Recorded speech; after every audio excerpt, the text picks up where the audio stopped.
Assalamualaikum warahmatullahi wabarakatuh. Selamat siang dimanapun Anda berada, atau malam hari. Melanjutkan materi kuliah yang sudah saya bagikan. Berikut adalah narasi untuk menjelaskan mengenai materi ini apabila dirasa ada yang kurang jelas, ya, untuk membantu Anda dalam memahami materi yang saya bagikan. Materi ini adalah mikotoksikosis. Nah, perlu kita ketahui bahwa ada 3 jenis penyakit yang disebabkan oleh fungi. Yang pertama adalah fungus alergi atau alergi jamur, yang kedua mikotoksikosis, yang ketiga mikosis. Mari kita lihat satu-satu. Yang pertama, fungus alergi atau alergi jamur. Apa yang dimaksud dengan alergi jamur? Yaitu keadaan di mana traktus respiratorius atau saluran pernapasan kita itu peka terhadap spora jamur atau bagian lain dari jamur yang bersifat alergen atau dapat menimbulkan alergi. Hal ini memicu berbagai reaksi yang menyebabkan alergi. Seperti alergi lainnya, alergi jamur mengakibatkan batuk, mata gatal, menyebabkan gejala lain yang membuat Anda merasa terganggu.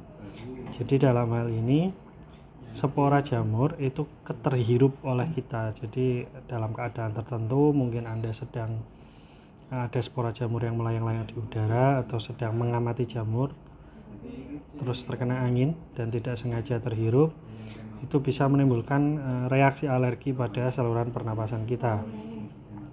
Pada beberapa orang, alergi jamur bisa memicu asma, menyebabkan pernapasan terbatas dan gangguan pernapasan lainnya.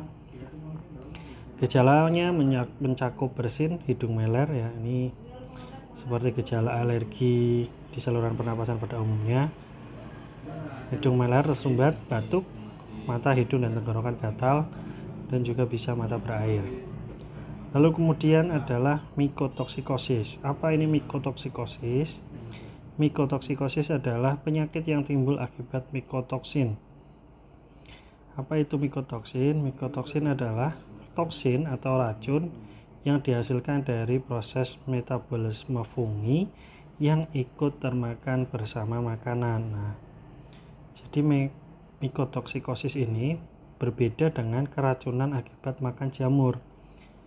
Jadi mikotoksikosis ini bukan berarti Anda makan jamur, ya, bukan makan jamur beracun, bukan, tapi ini memakan makanan yang terkontaminasi jamur. Misalnya roti basi, buah busuk, di mana jamur-jamur yang mengkontaminasi makanan tersebut dapat menghasilkan toksin. Karena memang siklus metabolismenya begitu. Dalam metabolisme si jamur, dia akan menghasilkan toksin. Nah, toksin ini kalau kita makan roti yang berjamur misalnya dalam foto ini, maka toksin ini akan ikut termakan oleh kita sehingga kita mengkonsumsi mikotoksin atau toksin dari metabolisme fungi. Bagaimana bisa terjadi? Itu karena fungi tersebut menghasilkan metabolit sekunder yang disebut sebagai mikotoksin yang banyak ditemukan keberadaannya pada makanan yang terkontaminasi jamur.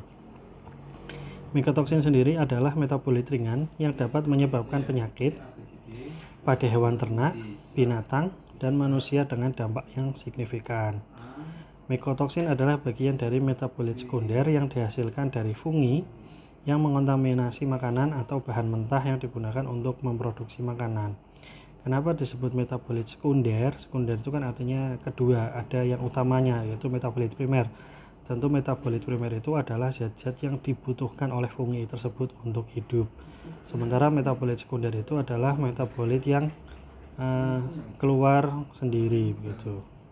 Keluar sendiri di luar yang dibutuhkan oleh makhluk hidup. Jadi dia semacam sesuatu yang yang keluar dari hasil metabolismenya si jamur dan tidak digunakan oleh dia sendiri. Anggota genera dari jamur yang mikotoksigenik atau yang berpotensi menghasilkan mycotoxin adalah Aspergillus, Penicillium, Fusarium, Trichoderma, Trichothekium, dan Alternaria. Mari kita lihat yang pertama, yaitu Aspergillus. Ini yang paling banyak ditemukan di seluruh dunia. Potensinya untuk mengkontaminasi makanan menyebar luas karena faktor lingkungan yang sesuai. Genus ini adalah kelompok terbesar dari fungi yang ditemukan dalam makanan hasil industri. Jadi banyak sekali makanan apapun itu terkontaminasi oleh Aspergillus. Dikenal sebagai organisme pembusuk makanan.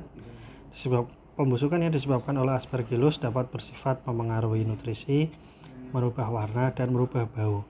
Jadi nutrisinya berubah karena dicerna oleh si jamur, si Aspergillus. Warnanya berubah, juga baunya berubah. Aspergillus niger tersebar luas karena dapat hidup dalam berbagai substrat dan dikenal sebagai penyebab kebusukan pasca panen. Jadi dalam berbagai substrat penyebab kebusukan pasca panen. Jadi kalau sayuran, makanan yang baru saja dipanen itu punya potensi untuk busuk. Nah, ini tersangkanya biasanya adalah Aspergillus. Ini contoh-contoh Aspergillus ya. Dia ciri-cirinya itu bercaknya hitam. Ini morfologi Aspergillus jika kita amati di bawah mikroskop. Jadi dia berbentuk kapang, hifanya panjang dan di ujungnya terdapat spora.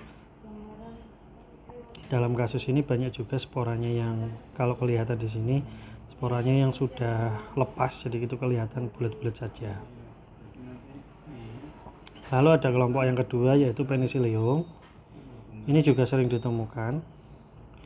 Barbosa et al. Tahun 2013 melaporkan bahwa banyak pakan ikan yang terkontaminasi Penicillium, terutama Penicillium citrinum. Banyak spesies Penicillium juga dapat menghasilkan berbagai senyawa beracun seperti citrin dan citrioviridin.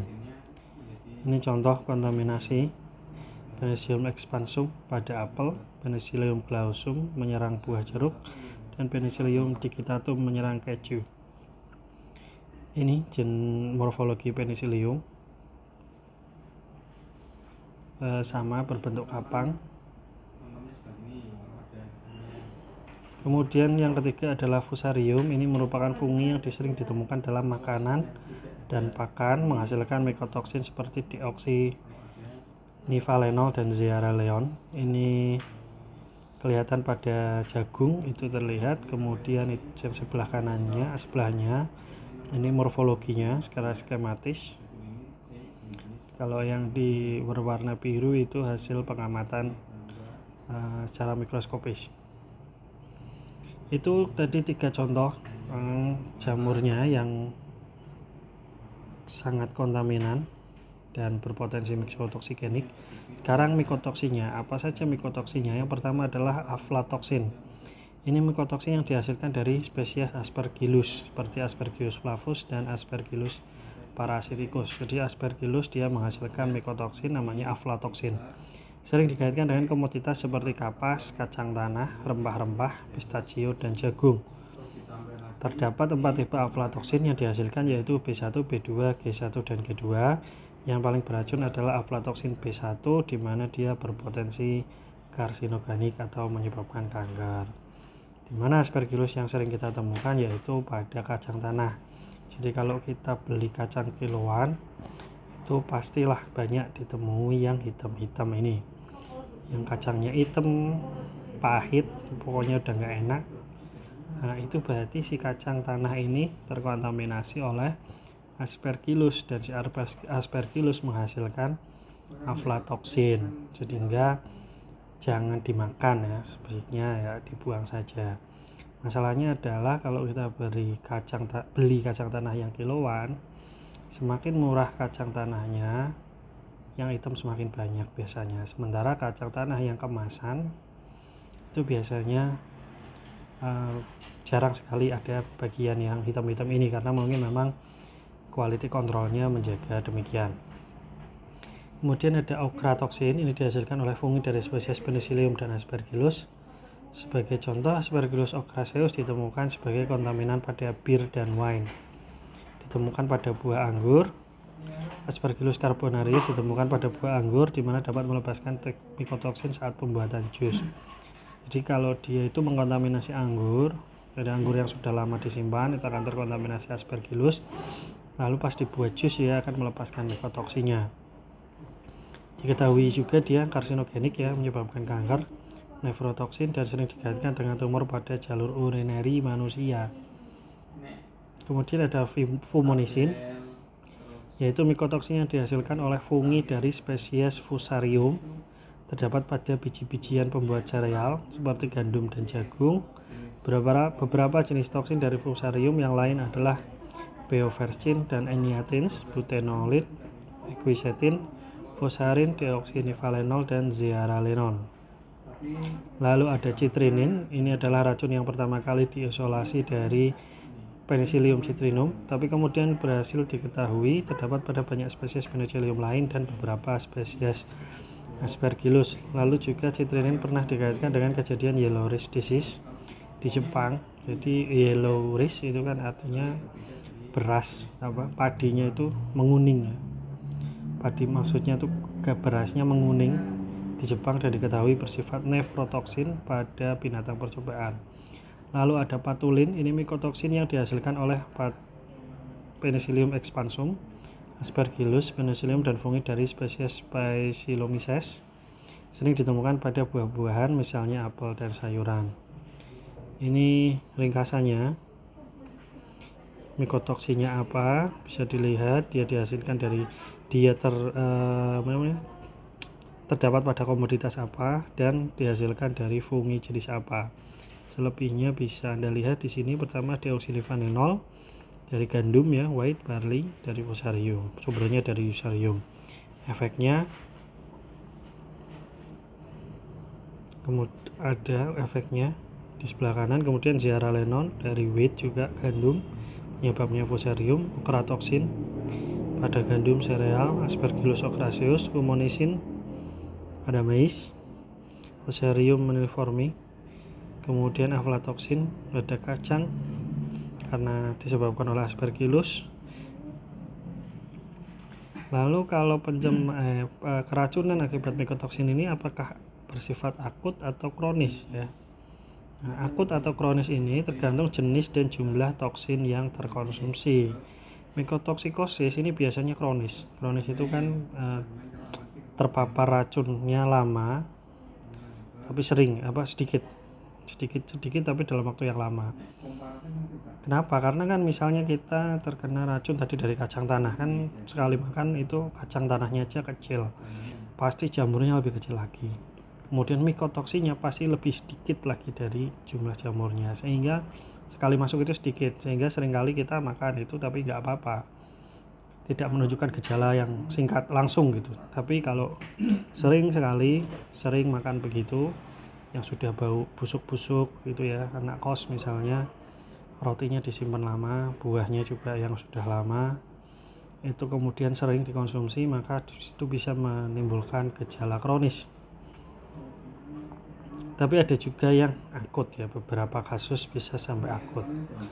Nah, itu mycotoxikosis berbeda dengan misetimus. Kalau misetimus itu keracunan akibat makan jamur. Jadi jamur beracun dimakan. Nah, kalau jamur beracun dimakan ini biasanya akut, bahkan bisa sampai menyebabkan kematian. Ini contoh jamur yang beracun, yaitu Amanita phalloides ya. Warnanya merah, ada bintik-bintik putih. Ini mirip seperti jamur yang jadi musuh di game Mario Bros. Oke, baik, terima kasih atas perhatiannya. Selamat menikmati masa di rumah aja. Assalamualaikum warahmatullahi wabarakatuh.